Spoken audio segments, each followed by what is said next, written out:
বিরতির পর আবারও স্বাগত সংবাদে। স্বনির্ভর হওয়ার লক্ষ্যে রাজ্যের বিভিন্ন জায়গায় কিন্তু বিভিন্ন খাদ্যশস্য বা খাদ্য উৎপাদনে জোর দিয়েছে কৃষি দপ্তর বা কৃষি বিভাগ, এবং সেই ক্ষেত্রে বাদাম চাষে স্বনির্ভর হওয়ার ক্ষেত্রে বিলোনিয়া মহকুমার রাজনগর কৃষি মহকুমাধীন ভৈরবনগর দাসপাড়া এলাকায় 84 জন কৃষক রয়েছেন, এবং সেখানেই তাদের অনুপ্রেরণায় 130 কানি জায়গার মধ্যে 184 জন কৃষক বাদাম চাষে সাফল্য লাভ করেছেন। রাজ্য সরকারের কৃষি ও কৃষক কল্যাণ দপ্তরের উদ্যোগে এই 84 জন কৃষককে বাদামের বীজ, প্রয়োজনীয় ঔষধপত্রাদি দেওয়া হয়। পাশাপাশি তাদের যাতে সঠিক বাদাম চাষ করা যায় এবং উন্নত প্রথায় যেন বাদাম চাষ আরো লাভবান হয়, সেক্ষেত্রে কিন্তু কৃষি দপ্তর থেকে সহযোগিতা করা হয়েছে। বৃহস্পতিবার এই রাজনগর কৃষি মহকুমার তত্ত্বাবধায়ক দীপক চন্দ্র দাসের অনুপ্রেরণায় এবং তাদের হাতে কিন্তু সেই সমস্ত সামগ্রী এবং বাদাম চাষে আরো কিভাবে চাষিদের এগিয়ে নিয়ে যাওয়া যায় তার কিন্তু তিনি তুলে ধরলেন এবং তাদের বিস্তারিত বর্ণনা করলেন। নমস্কার, আমি আজকে প্রায় 10 থেকে 15 বছর এই যে বাদাম চাষ বা টিপিএস, আলু এগুলার চাষ করে আসছি। তো এখানে মনে করেন আমরা যে চাষটা করছি, অতীতে আমরা হয়তো সীমিত করে করছিলাম 1 কানি, কারো 8 কানি বা কারো 1.5 কানি এরকম। তো এবছর কিন্তু কেউ কেউ 3 কানিও করছে, 2 কানিও করছে, 1 কানিও করছে, এই সিস্টেমের। তো এটার মধ্যে আমরা স্যাররা মিটিং করে আমরা মনে করেন সবগুলা ফর্মুলা তারা বুঝাই দিছে যে কীভাবে আপনার এই ফসলটা করা হয়, কীভাবে লাগাইতে হইব, তারা পদ্ধতিটাও দেখা দিছে। ওই মোতাবেক আমরা করছি। তো আজকে প্রায় আমরা যে এত বছর ফসল দিয়েতে আছি, তো কানে কাটে প্রায় 4 থেকে 5 কুইন্টাল আমরা বাদাম ফসল আইতে আছে, বা আলুও প্রায় এবারে আমরা প্রায় 15 ঘন্টা আলু করছি। আমি প্রায় 22 বস্তা দিচ্ছি, 22 বস্তার মধ্যে প্রায় 11 কুইন্টাল। বাদাম ক্ষেত যে করছেন, আপনার কতটুকু জায়গা আছে? আমার 2 কানি জায়গা আছে। সব মিলিয়ে এখানে কতজন কৃষকের কত কানি হবে? 84 জন কৃষকের আমি বাদামটা দেওয়া আছে। আচ্ছা, 84 জন কৃষক। কতটুকু জায়গার মধ্যে করছে? প্রায় 130 কানি। 130 কানি। 130 কানি।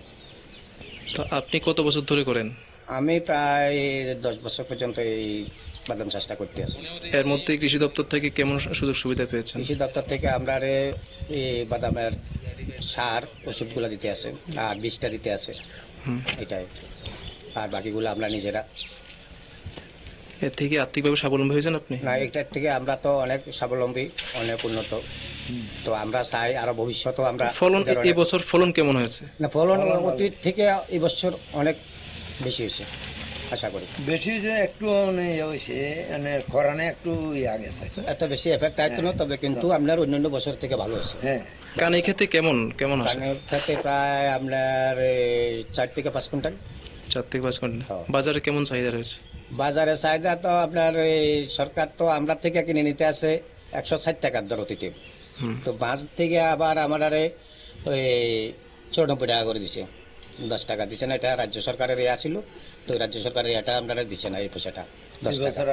তো এইবারে এখন আমরা আশা করি যে আমরা সুপারিনটেন্ডেন্ট সাহেব আছে বা আপনার স্যাররা আছে, এগ্রিকালচার দপ্তর আছে, আমরা তার কাছে আবেদন রাখুন যে আমরা আগের পুরাটা যেভাবে 160 টাকা ছিল বা যদি পারে তার চেয়ে অধিক দেওয়ার জন্য। কেন এখন মনে করেন আপনার লেবার সেবারের পয়সা বেশি, সাই সামানের দাম বেশি, এগুলো আমরা একটু সহযোগিতা করতে হবে, আমরা তার কাছে আবেদন রাখি।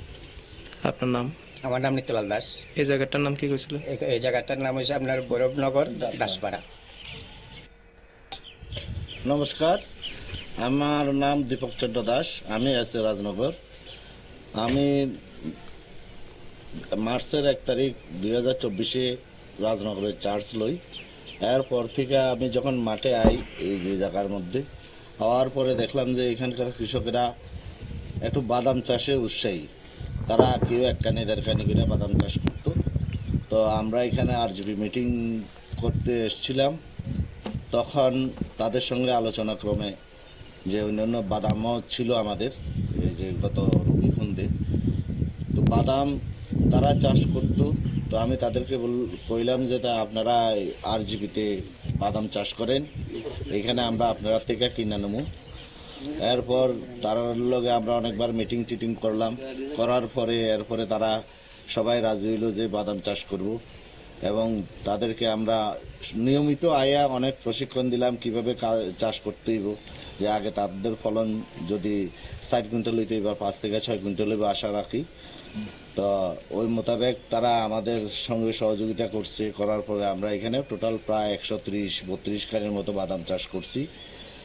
আর এই যেহেতু আরজিপি প্রোগ্রাম, এটার মধ্যে আমরা আরেকটা যে আমাদের দপ্তরে যে এনএমইউ স্কিম আছে ওই স্কিমটা অ্যাড করে দিছি যাতে কৃষকরা কিছু বেনিফিট পায়।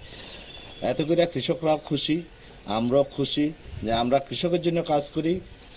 কৃষকের যে যাতে লাভ হয় এটা দেখলে কৃষককে খুশি দেখলে আমাদেরও মনের মধ্যে স্যাটিসফ্যাকশন আই যে আমরা কৃষকের জন্য কিছু করতে পারছি, এই আর কি। আমরা শুনলাম কৃষকদের মুখে সোনার হাসি বা সোনার ফসল ফলায় যে খবর বা অভিজ্ঞতা। 84 জন কৃষক 130 কানি জমিতে বাদাম চাষ করছেন এবং তাদেরকে স্বনির্ভর হওয়ার ক্ষেত্রে কৃষি তত্ত্বাবধায়ক দীপক চন্দ্র দাসের গুরুত্বপূর্ণ ভূমিকা ছিল সবচেয়ে বেশি। কারণ গত 1 বছরে দীপক চন্দ্র দাস সেই এলাকার দায়িত্ব নেবার পর কিন্তু বাদাম চাষে সবচেয়ে বেশি আগ্রহ বৃদ্ধি পেয়েছে সেই বাদাম চাষিদের এবং লাভের মুখ দেখেছেন। এবং এই সমস্ত যে কৃষি তত্ত্বাবধায়করা যেভাবে মাঠে গিয়ে কাজ করছেন তাতে আগামী দিনে শুধু বিলোনিয়া মহকুমার রাজনগর অঞ্চল নয়, রাজ্যের প্রতিটি জায়গাতেও কৃষি আধিকারিকদের এই সমস্ত পরামর্শের মাধ্যমে ত্রিপুরার কৃষকরা আরো স্বাবলম্বী হবেন এবং আশার আলো দেখবেন এবং অর্থের মুখ দেখবেন, সেটা কিন্তু আশা করা যাচ্ছে। নিয়ে দিচ্ছি আবারও একটা ছোট্ট বিজ্ঞাপন বিরতি, সঙ্গে থাকুন।